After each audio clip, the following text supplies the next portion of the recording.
Hi అండి, ముందు వీడియోలో ఈ బ్లౌజ్ కటింగ్ చూపించాను కదా. ఈరోజు వీడియోలో స్టిచ్చింగ్ చూపిస్తాను. లైనింగ్ బ్లౌజ్ వీడియో స్కిప్ చేయకుండా చూడండి. సెల్ఫ్ పైపింగ్, అదే క్లాత్ తోటి పైపింగ్ అనమాట. ఫస్ట్ వచ్చేసి షేప్ బెల్ట్. ఉల్టా సీదా పడకుండా రెండు షేపులు కరెక్ట్గా వచ్చేటట్టు, అంటే ఏదైతే ఉక్సు పట్టి వైపుకి వెళ్తుంది, ఏదైతే సైడ్ జాయింట్ వైపుకి వెళ్తుంది, ఆ రెండు కరెక్ట్గా రావాలి అంటే నేను చిన్న టిప్ చెప్తాను. అయితే నాకు ఇక్కడ కొన్ని అతుకులు పడతాయి అన్నమాట. నేను కటింగ్ వీడియోలో కూడా మీతో షేర్ చేశాను. నాకు క్లాత్ లేక కొంచెం అతుకులు అయితే ఉన్నాయి. అవి స్టిచ్చింగ్ చేసేటప్పుడు జాయిన్ చేసుకుంటానని ఇప్పుడు అదే చేస్తున్నాను అనమాట. పొడుగు తక్కువైంది. ఇలా జాయిన్ చేసుకునేటప్పుడు ఫస్ట్ పైనుంచి జాయిన్ చేస్తాం కదా, ఒక టాప్ స్టిచ్ వేసుకోండి. రెండోది అడుగు భాగం నుంచి జాయిన్ చేయాలన్నమాట. లేదంటే ఉల్టా తిప్పేసుకుని ఇలా పైనుంచి జాయిన్ చేయాలి. అప్పుడు రెండు కూడా కరెక్ట్గా వచ్చేస్తాయి. మీరు కుట్టేటప్పుడు మీకు తెలుస్తుందిలేండి. కింద ఒరిజినల్ క్లాత్ పెట్టాను, పైన లైనింగ్ క్లాత్ 2 లేయర్స్ పెట్టాను. ఏ షేప్ అయితే మీకు ఉక్సు పట్టి కాజా పట్టి వైపుకి వెళ్తుందో ఆ షేప్ అనేది పాదం వైపు పెట్టాను. ఇలాగా నేను వీడియోలో చూపించినట్టు ఇలా నీట్గా స్టిచ్ చేసుకుంటూ వెళ్ళిపోవాలి. ఇప్పుడు ఎగస్ట్రా ఉన్న క్లాత్ను కూడా ఇలా కట్ చేసేయండి. మొత్తం కూడా ఇలా ఓపెన్ చేసేసుకుని ఒక టాప్ స్టిచ్ వేసేసుకోండి. ఇలా మొత్తం కూడా ఒక టాప్ స్టిచ్ అనేది వేసేసుకోవాలి. మళ్ళీ క్లోజ్ చేసుకుని ఇలాగా మళ్ళీ కార్నర్ నుంచి ఇంకో కుట్టు వేసేసుకోండి. బాగా కార్నర్ నుంచి ఒక కుట్టు అనేది వేసేసుకోవాలి. ఇప్పుడు ఎగస్ట్రా ఉన్న క్లాత్ని నీట్గా కట్ చేసేయండి. సేమ్ మనకి ఎలాగైతే లైనింగ్ క్లాత్ ఉందో దాని ఆధారంగా అనమాట. ఇలా నీట్గా ఇలా కట్ చేసుకోండి. ఇక్కడ కూడా అంతే, ఇలా మొత్తం కూడా ఇటు సైడ్ కూడా అంతే. ఇప్పుడు ఏ షేప్ అయితే మీకు సైడ్ జాయింట్ వైపుకి వెళ్తుందో ఆ షేప్ అనేది పాదం వైపు పెట్టుకోండి. ఇలాగా ఇలా పెట్టేసుకుని నీట్గా కుట్టుకుంటూ వెళ్ళిపోవాలి. ఇప్పుడు ఎగస్ట్రా ఉన్న క్లాత్ నీట్గా కట్ చేసేయండి. ఇప్పుడు ఇలా ఓపెన్ చేసేసుకుని ఒక టాప్ స్టిచ్ వేసేసుకోండి. ఇలా మొత్తం కూడా నీట్గా ఒక టాప్ స్టిచ్ వేసేసుకోవాలి. మళ్ళీ క్లోజ్ చేసుకుని ఇంకొక స్టిచ్ అయితే వేసేసేయండి. ఇలా మొత్తం ఇంకొక స్టిచ్ అనేది వేసేసుకోండి. ఇప్పుడు ఎగస్ట్రా ఉన్న క్లాత్ని కట్ చేసేయండి. ఇలా మొత్తం ఎగస్ట్రా ఉన్న క్లాత్ అంతా కూడా నీట్గా ఇలా కట్ చేసుకోవాలి. ఇదంతా కూడా ఇటు సైడ్ కూడా అంతే. అయిపోయిందండి. ఇప్పుడు నెక్స్ట్ వచ్చేసి ఫ్రంట్ పార్ట్. నేను ఒరిజినల్ క్లాత్ని లైనింగ్ క్లాత్ని రెండింటిని గమ్ పెట్టి జాయిన్ చేశాను. ఇదిగోండి ఇలా మెయిన్ డాట్ పట్టేసుకుని షోల్డర్కి తిన్నగా కుట్టుకుంటూ వెళ్ళిపోండి. తర్వాత ఉక్సు పట్టి కాజా పట్టి దగ్గర ఉన్న డాటు ఇలాగా, తర్వాత మెయిన్ డాట్ను పట్టేసుకుని చంక వైపుకి, ఇలా మెయిన్ డాట్ను పట్టేసుకుని చంక వైపుకి అయిపోయింది. ఇప్పుడు రెండో ఈ షేప్ బెల్ట్ని ముందుగా రెడీ చేసుకున్న షేప్ బెల్ట్ని జాయిన్ చేసేసుకుందాము. ఒకటేమో పైనుంచి వస్తుంది, ఇంకోటి కింద నుంచి వస్తుందండి షేప్ బెల్ట్ ఫ్రంట్ పార్ట్కి. అలాగైతేనే కరెక్ట్గా వచ్చినట్టు అనమాట. ఇలాగా నేను చూపించాను చూసారు, అలా నీట్గా కుట్టుకుంటూ వెళ్ళిపోండి. ఇలా ఓపెన్ చేసేసుకుని మొత్తం కూడా డబుల్ ఫోల్డింగ్ అనేది చేసేసుకోండి. ఇదంతా చక్కగా డబుల్ ఫోల్డింగ్ చేసేసుకోవాలన్నమాట. ఇలా నీట్గా డబుల్ ఫోల్డింగ్ చేసుకుంటూ వెళ్ళిపోవాలి. ఇలాగా ఇలా చక్కగా ఫోల్డింగ్ చేసుకుంటూ వెళ్ళిపోండి. ఇలా నీట్గా అయిపోయిందండి. ఇక్కడ కూడా ఇలా నీట్గా కట్ చేసేయండి. తర్వాత వచ్చేసి రెండో షేప్ బెల్ట్. అంతకంటే ముందు డాట్స్ వేసేసుకోవాలి కదా. ఇలా పట్టేసుకుని ఇలా మెయిన్ డాట్ ఫస్ట్ షోల్డర్కి తిన్నగా వేసేసుకోండి. ఇలాగా తర్వాత ఉక్సు పట్టి కాజా పట్టి దగ్గర ఉన్న డాట్, తర్వాత మెయిన్ డాట్ని పట్టేసుకుని చంక వైపుకి. ఇప్పుడు వచ్చేసి ఈ షేప్ బెల్ట్ అడుగు భాగంలో వస్తుంది. ఇలా అడుగు భాగంలో పెట్టేసుకుని మెయిన్ డాట్ పాదం వైపుకి ఫోల్డ్ చేసేయండి. ఇలాగా మొత్తం కూడా. తర్వాత ఇలా ఓపెన్ చేసేసుకుని ఇలా లోపలికి ఫోల్డ్ చేసేయండి. ఇలా లోపలికి ఫోల్డ్ చేసుకుంటూ వెళ్ళిపోండి. ఇక్కడ ఎగస్ట్రా ఉన్న క్లాత్ని కట్ చేసేయండి. ఇప్పుడు ఎడమ చేతి వైపుకి 3 ఇంచులు వెడల్పుతోటి క్లాత్ తీసుకోండి. నేనైతే లైనింగ్ తీసుకోవట్లేదు, ఎందుకంటే ఇది ఆల్రెడీ దళసరిగానే ఉంది. అడుగు భాగంలో పెట్టేసుకుని స్టార్టింగ్లో చిన్న ఫోల్డింగ్ చేసుకుని నీట్గా కుట్టుకుంటూ వెళ్ళిపోయాను. ఇలా మొత్తం కూడా ఇలా ఓపెన్ చేసుకుని ఇదంతా కూడా డబుల్ ఫోల్డింగ్ చేసేయండి. ఇదంతా కూడా చక్కగా డబుల్ ఫోల్డింగ్ చేసేసుకుని ఇలా కుట్టుకుంటూ వెళ్ళిపోండి. ఓకేనా. ఇలాగా మళ్ళీ మన వైపుకి తిప్పేసుకుని ఇంకొక స్టిచ్ అయితే వేసేసేయండి. ఇలా నేను చూపించినట్టు. ఇప్పుడు ఒక దాని మీద ఒకటి పెట్టుకుని చెక్ చేసుకోండి. నాకు కరెక్ట్గానే వచ్చేసింది. ఇప్పుడు 1.5 ఇంచు వెడల్పుతోటి లైనింగ్ క్లాత్ అయినా పర్లేదు, ఒరిజినల్ క్లాత్ అయినా పర్లేదు. నేనైతే లైనింగ్ క్లాత్ తీసుకుంటున్నానండి, ఉంది కాబట్టి. పైనుంచి కుట్టుకుంటూ వెళ్ళిపోండి. డాట్ వచ్చిన చోట చిన్న ఫ్రిల్లు పెట్టేసేయండి. ఇలా డాట్ వచ్చిన చోట చిన్న ఫ్రిల్లు పెట్టుకుని ఇలా ఓపెన్ చేసేసుకొని ఒక టాప్ స్టిచ్ అయితే వేసేసుకోండి. ఇలా లోపలికి ఫోల్డ్ చేసేయండి. ఫోల్డ్ చేసేసుకుని ఇదంతా డబుల్ ఫోల్డింగ్ చేసుకుని నీట్గా కుట్టుకుంటూ వెళ్ళిపోవాలి. ఇలా మొత్తం కూడా అంతే. ఇలా లోపలికి ఇలా చక్కగా ఫోల్డ్ చేసుకుంటూ వెళ్ళిపోండి. అయిపోయిందండి. ఇది కూడా ఇది కొంచెం ఎక్స్ట్రా ఉన్న క్లాత్ని అయితే కట్ చేసుకోండి. ఇప్పుడు ఒక దాని మీద ఒకటి పెట్టుకుని చెక్ చేసుకోండి. కరెక్ట్గానే వస్తుంది, ఏమి డిఫరెన్స్ రాదు అసలు. ఎందుకంటే మనం అంతా కూడా కరెక్ట్గా చూసుకుని మార్కింగ్ వేసుకుని కుట్టుకున్నాం కాబట్టి. ఇప్పుడు back part, main dot back పార్ట్లో బ్యాక్ డాట్ ఉంటుంది కదా, షోల్డర్కి తిన్నగా కుట్టుకుంటూ వెళ్ళాలి. ఇది కూడా అయిపోయింది. తర్వాత వచ్చి ఇక్కడ కూడా అంతే, ఇలా సగానికి ఫోల్డ్ చేసేసుకుని నీట్గా ఇలాగా షోల్డర్కి తిన్నగా కుట్టుకుంటూ వెళ్ళిపోండి. ఇది కూడా అయిపోయింది. ఇలా సగానికి ఫోల్డ్ చేసేసేయండి అంతా కూడా. దీనిపైన బ్యాక్ పార్ట్ పెట్టేసేయండి. ఇలాగా ఇలా చక్కగా ఇలా పెట్టేసుకుని ఇలా నీట్గా కట్ చేసుకోండి. ఇలాగా సరిపోతుంది. ఇప్పుడు వచ్చేసి ఇక్కడ చూడండి, ఇలా కరెక్ట్గా పెట్టేసుకుని నీట్గా ఇలాగా ఒక స్టిచ్ వేసేసుకోండి. ఇక్కడ చూడండి, ఇది వచ్చేసి వెనకాల బ్యాక్ పార్ట్లో మనం పట్టి అతకడానికి కూర ఉన్న క్లాత్ని తీసుకున్నాం అన్నమాట. అంత పొడుగు లేదు కాబట్టి జాయింట్ వేసుకున్నాను. కొంచెం నీట్గా ఇలా కట్ చేసుకోండి. ఇలా నీట్గా కట్ చేసుకుంటే సరిపోతుంది. ఇలా మొత్తం కూడా ఇక్కడ ఎక్స్ట్రా ఉన్న క్లాత్ని కూడా కట్ చేసేయండి. ఇప్పుడు ఇలా పైన పెట్టేసుకోండి. ఇలాగా పైన పెట్టేసుకుని స్ట్రైట్గా స్టిచ్ చేసుకుంటూ వెళ్ళిపోయి డాట్ వచ్చిన చోట చిన్న ఫ్రిల్లు పెట్టేసేయండి. ఇలాగా ఇక్కడ కూడా అంతే, డాట్ వచ్చిన చోట చిన్న ఫ్రిల్లు పెట్టేసుకోవాలి. ఇలా స్ట్రైట్గా కుట్టుకుంటూ వెళ్ళిపోయి ఎక్స్ట్రా ఉన్న క్లాత్ని కూడా కట్ చేసుకుని ఇలా ఓపెన్ చేసుకుని ఒక టాప్ స్టిచ్ అయితే వేసేసుకోండి. ఇలా మొత్తం కూడా ఒక టాప్ స్టిచ్ వేసేసుకోవాలి. ఇలాగా ఇప్పుడు నెక్స్ట్ వచ్చేసి నడుము లూజు చెక్ చేసుకోండి. నడుము లూజు ఎంత వచ్చింది ఏంటని ఇలా సగానికి ఫోల్డ్ చేసేసుకుని ఇక్కడ ఒక మార్కింగ్ అయితే వేసేసుకోండి. తర్వాత ఇక్కడ కాజాపట్టి వైపుకి ఉక్సు పట్టి వైపు కూడా మార్కింగ్ అనేది వేసేసుకోండి. ఇలా కరెక్ట్గా పట్టేసుకుంటే సరిపోతుంది. ఇదిగోండి ఇలా కరెక్ట్గా పెట్టేసుకోండి.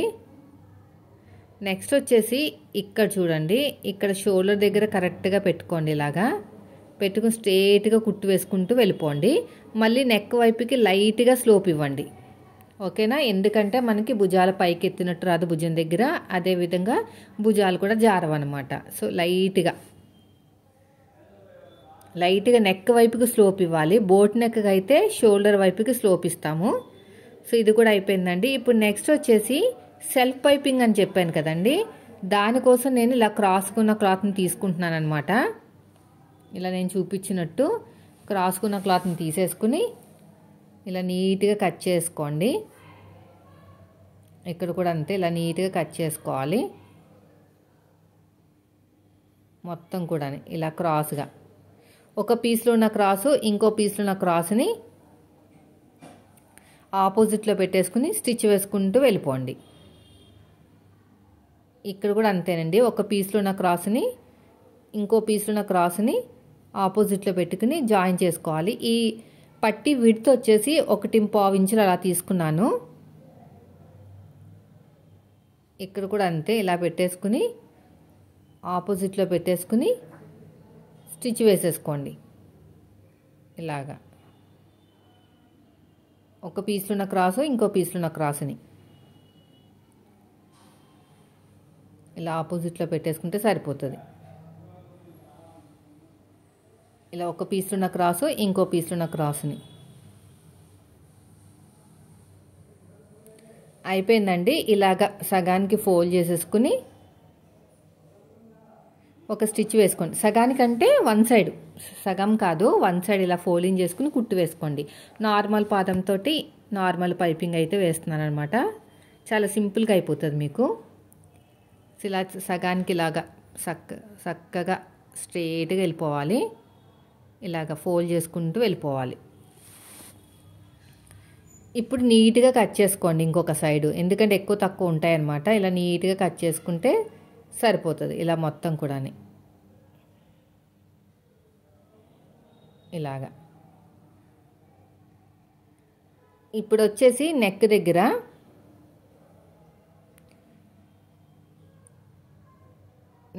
పెట్టేసుకుని ఇలా కరెక్ట్గా ఎడమ చేతి వైపుకి స్టార్టింగ్లో చిన్న ఫోల్డింగ్ చేసుకుని రఫ్ ఇచ్చేసేయండి. రఫ్ ఇచ్చేసుకుని ఒక కుట్టుకుంటూ వెళ్ళిపోండి. ఇలా మొత్తం కూడా ఇలా నీట్గా స్టిచ్ చేసుకుంటూ వెళ్ళిపోవాలి.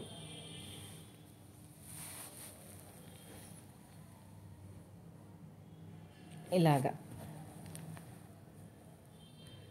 ఓకేనా? ఇలా మొత్తం కూడా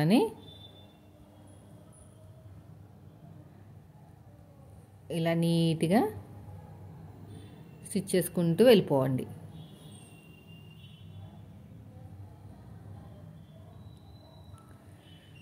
ఇక్కడ వచ్చిన కొంచెం కట్ చేసేయండి. తర్వాత వచ్చేసి స్టార్టింగ్లో చిన్న ఫోల్డింగ్ చేసేయండి.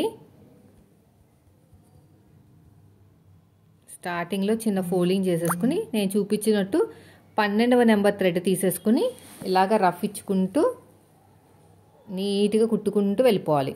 ఇలాగా ఇలా మొత్తం కూడా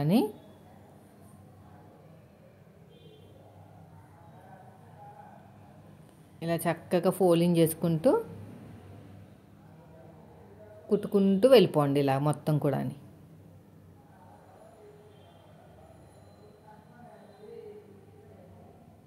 ఇలాగా థ్రెడ్ పక్కనే కుట్టు పడాలి.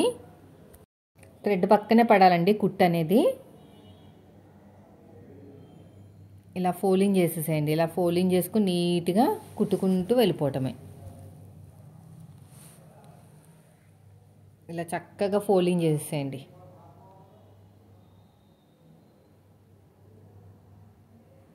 ఇలా నీట్గా ఫోల్డింగ్ చేసుకోవాలి. ఇలా లోపలికి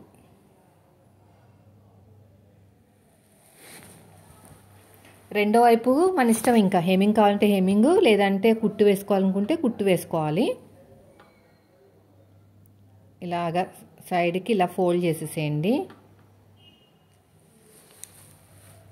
ఇలా మొత్తం కూడా కట్ చేసేసేయండి. కట్ చేసుకుని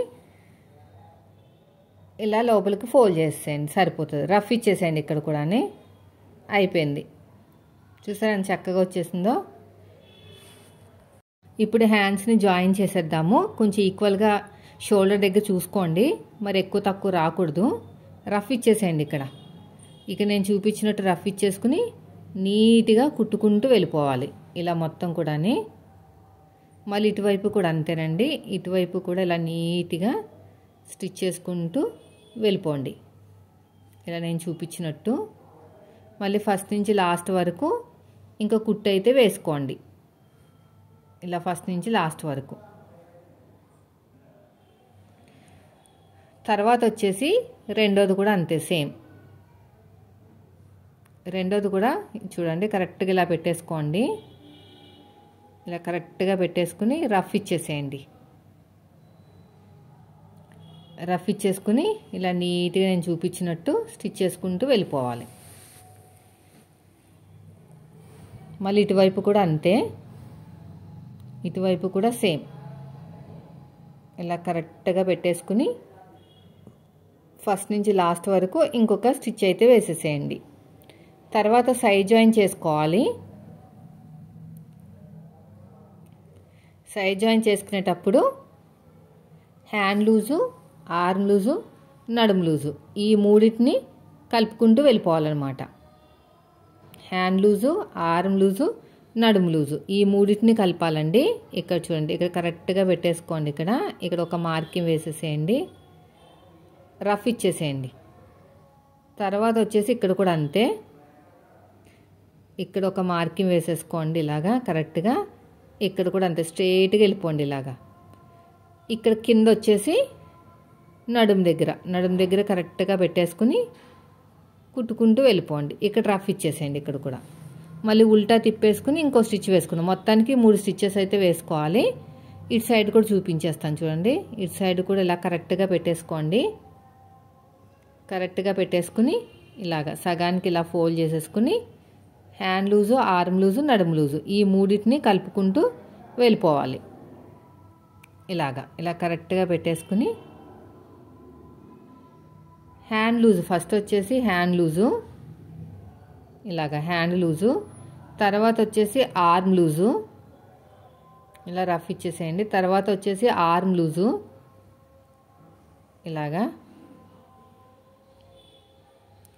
ఇలా స్ట్రైట్గా వెళ్ళిపోయి ఇక్కడ ఒక స్టిచ్ అయితే వేసేసుకోవాలి. మళ్ళీ ఉల్టా తిప్పేసుకుని ఇంకో కుట్టు వేసేసుకోండి. ఉల్టా తిప్పేసుకుని అలా స్టిచెస్ వేసుకుంటే బ్లౌజ్ అయితే రెడీ అయిపోతుంది. సో వీడియో నచ్చితే లైక్ చేయండి. మీరు మన ఛానల్ ఫస్ట్ టైం చూస్తే మాత్రం సబ్స్క్రైబ్ చేయండి. 3 స్టిచెస్ పాదం ఇంచు డిఫరెన్స్తో ఉండాలి. ఎప్పుడైనా వీళ్ళు టైట్ అయినప్పుడు విప్పుకుంటే మరీ లూజ్ అయిపోకూడదు అనమాట. కొంతమంది దూరంగా కుట్టు వేయటం వల్ల ఒక కుట్టు విప్పినా కూడా మళ్ళీ బాగా లూజ్ అయిపోతుంది వాళ్ళకి. అందుకని చెప్పేసి పాదం ఇంచు ఉండాలి. తర్వాత లాస్ట్లో ఒక స్టిచ్ వేసేసేయండి, సరిపోతుంది. సో ఇదండి ఈరోజు వీడియో. నచ్చితే మాత్రం లైక్ చేయండి ఫ్రెండ్స్. కటింగ్ కూడా వీడియో పెట్టాను ముందు ఛానల్లో, ముందు వీడియోలో చూడండి. Thank you for watching.